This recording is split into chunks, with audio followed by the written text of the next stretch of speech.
All right, everybody, here's what you came for. The Preventive Medicine Interest Group, we're going to present how to stay fit and healthy in school. Keep up this first year of 15. So I'm going to talk about the exercise. Hillary's going to talk about the nutrition and mental health. Yeah, these are all athletes in our class, right? Each one of them, and they stay active. You'll hear each more about their exercise routines. Some of them, yes, may inspire you. So what this lecture is, it's going to be, you've gotten a lot of scientific information, you've gotten a lot of the data, you'll get even more this semester. What I wanted to give you is how current medical students are incorporating into their lives. It's collective data, you're getting collective wisdom of the class. There's an African proverb. If you want to go quickly, go alone. If you want to go far, go together. So that's what we're going to do. I surveyed over 30 students in my class who are exercisers, and you're just going to hear the practical tips on how to stay fit and active and do well in school too. So, like I said, 30 plus MS2 say that you can stay active. Bozic runs 45 miles per week.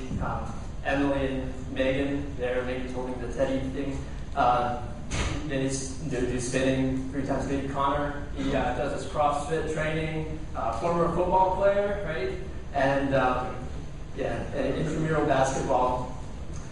So I asked them how often do they exercise. These are some of the students who said that they exercise about 3-4 days a week. David Greenwald here in the bottom says he exercises about 1 hour weightlifting, half hour cardio. Sometimes he breaks it up into like 6 days if he doesn't want to do 3 hard days. Megan, she runs. Allison, she was actually a varsity athlete here, set the record for the 3,000 meter race. She does 3 days per week. She says 30 minutes each time works for her. She tried to do 60 minutes and sometimes makes sure she's tired for the rest of the day to do other things. Rachel, she's a dancer. She dances at a local studio, so every Saturday morning she teaches dance class, part of her exercise. Justin Arner right there in his football gear, he's a former football player. Now I think, Justin, you do Zumba, right, primarily. Is that correct now? Yeah? All right. These are some of the people who exercise 4 to 5 days per week. There's Liz, she's our treasurer, John Bozic, Pat, Connor, wake up 3 times. They actually exercise together in the morning. They wake up at 5:30, go to the rec center, do 30 minutes to an hour. Connor drives home, eats breakfast, and then goes to class. Wake him. He actually has a backpack with his stuff, and he showers there and then rides his bike to class. So he's definitely getting a good dose of fitness. Graham is up there as a golfer. He golfs every weekend. He plays basketball twice a week. And like I said, Megan, Emily, Liz, they do cycling. It's Monday, Wednesday, Friday, 6:15 in the morning. There's also an evening class. But yeah, 6:15 to 7. It's pretty energetic, pretty high intensity. I'll tell you a little bit more about each of them.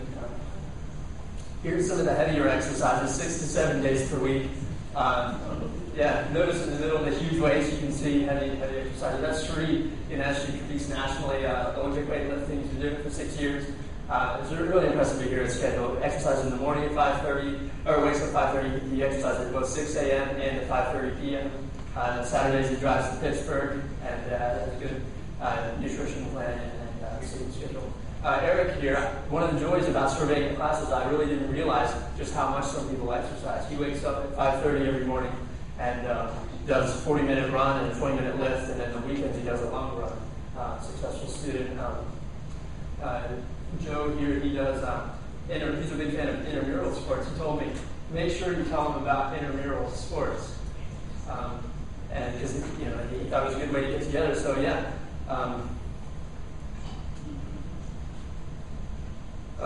So here I want to tell you about intramural sports. I'll come back.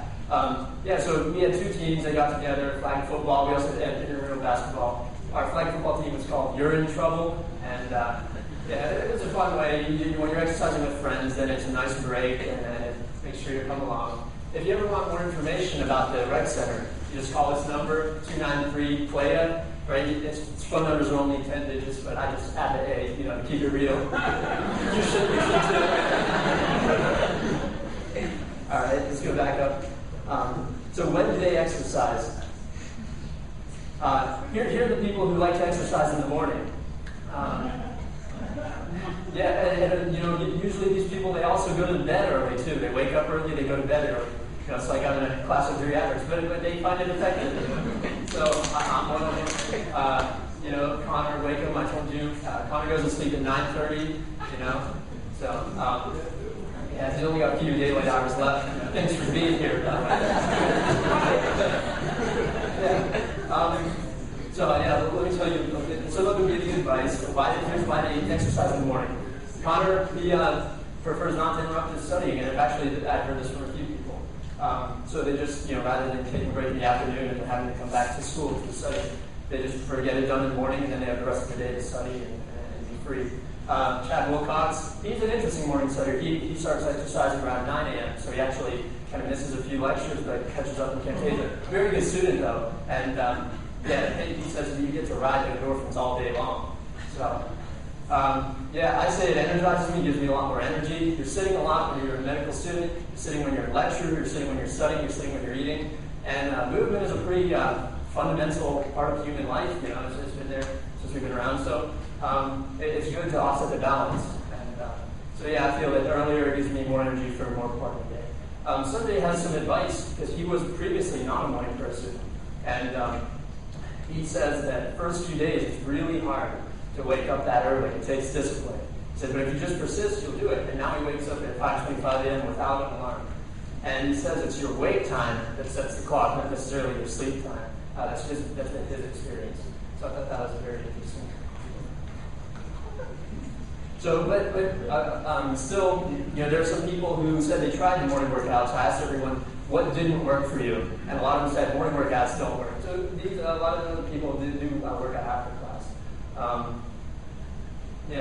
So I can tell you more about their workouts, but so here's why do they exercise after class? Well, Kelly, she says, it makes her too tired for other things when she does it. Kate says that exercising gives her a nice break from studying, and actually I heard that comment from quite a few people. They use it as a break. Allison agreed with that sentiment. David does it after reviewing the lectures in the library. John Gens, he tried it once, and then he went straight to the blue room after studying, said all sweaty, didn't work out. He also then tried to use the showers downstairs on the first floor. HSC, he says, he won't ever try that again. A broken shower is not good, etc. But there are fourth floor showers in Ruby that you can use. They say employees only, but I asked them we can use them. This is Derek Clark. He recently graduated. He's a medical student, Alpha Omega Alpha, championship triathlete. He said when he starts to feel anxious and can't absorb any more material, he goes to exercising. And then there are some night exercises. Rachel Romero, she just does it to fit it in sometimes, even if it's very late. Zeb Reed, he's a very interesting person. His workout starts at 11:30 a.m., 5 days a week. These are the weekdays. He takes the weekends off. And he goes till 12:30 or 1 a.m. And then he just goes straight home, showers, and goes to bed. I should also clarify, their nighttime workouts are not together. Rachel thought I should clear that. Sorry, Zeb, the rumors have to stop, So how do they exercise at night? It's partly the Wellness Center gym. It's open 24 hours. I don't know if you've all heard of it, but it's open. It's available to us. It's in Ruby. This is the first floor here. You just go right in those front doors and right behind the desk. You can even just ask them where the Wellness Center gym is, and it's there for your use. It has treadmill machines, it has free weights, it even has lifting machines. It's really convenient. 24 hours. You can even drive to the hospital if you do it before 7 or after 4. And you do need to sign up. It's $3. At least that's how it used to be, $3, and it lasts for your life, And just call this number, 293-2520. You have to set up an orientation. It only takes 10 minutes, and then they give you a card that you can swipe. So, just remember that, 293-2520. It's the HSC Wellness Center. You can also get that if you just type in HSC Wellness Center. Search for it on Google. So, the 2 bathrooms outside. Showers on the 4th floor, so if you don't want to leave school to take a shower. And then the showers have soap and everything, very clean for employees. So that helps people fit in their workouts, especially since the rec center doesn't open until 6 a.m. So for some people, that's just not really enough. So how does your exercising change during test week? So test week is not the time to experiment. First year is definitely the time to experiment, but test week maybe So these people said that it kind of decreases first year. And like Allison Spiker, she was a varsity athlete, so she knows her body pretty well. And so there's no good or bad, it's just understanding what works for you, right? So these people found that their exercise schedule decreased. Now, when I had Sanjay, he said with conviction, it decreased last year, but this year it won't. And he looked at me, and I felt it, you know. These people, there's no change or it even increases. I often heard when I was asking them that exercise becomes even more important. From them, and I think some of the reasons. And here's another category. It just relieves stress, exercise, and that's why they increase. And also, like, you're sitting more when you're studying, so there's that balance. But here, people who actually study while exercising. This was actually a much smaller category. But yeah, I'm one of them. Jared, so Kelly and Justin Arner, when he's not doing Zumba, he goes on the treadmill for 30 minutes and reads his course notes. And Kelly does that too, but very good students, very fun. Here, Jared, during anatomy, he would create these audio recording podcasts, like just him reading his class notes, but the hard stuff or the high-yield facts, the things that were hard to remember. And he'd get 20 of those, put them on his iPod, go to the gym, and just listen to them on repeat. And that was one way he got in the study time and the exercise time. I told you I'm a little bit unusual, triathlete, so I actually sit on my bike, that's my trainer, my race bike, and I watch Camtasia lectures, while exercising. I do the same thing with treadmills. I just throw the laptop on there, strap it down with like an elastic cord, and I don't know, it gets me in the gym, it gets me doing my work. So, squeezing in exercise, so just finishing up. John Ginn says sometimes when he needs a break, he'll go into Hostler Auditorium straight by the blue room, and he'll just do pull-ups, push-ups, and sit-ups, sometimes even jumping jacks. This is Derek Clark, again, he recently graduated. He says you can exercise anywhere, lunge upstairs, or do calf raises. You're only limited by your imagination. Actually, this is the guy who inspired me to do triathlons. He was on The Bachelor, he was The Bachelor. So you're getting some celebrity advice, ask him what I can relate to you. And he gave like 3 tips, and he said, take the stairs, and he's a family resident right now. And he runs all the way up to the top of the stairs, and then he goes down to the floor that he really needs to go to. And when he's up on the top, he does squats and push-ups and stuff, max effort. And he does yoga. Yoga's nice because I'm a study exerciser, so you can actually watch your Camtasia lectures while doing the pose, the Cobra pose and everything. I say go for walks. Maybe bring flashcards if you can read while you walk. Review with Camtasia, it works for me. It works for some people. So benefits, like I said, a lot of people just kept telling me that it keeps me sane.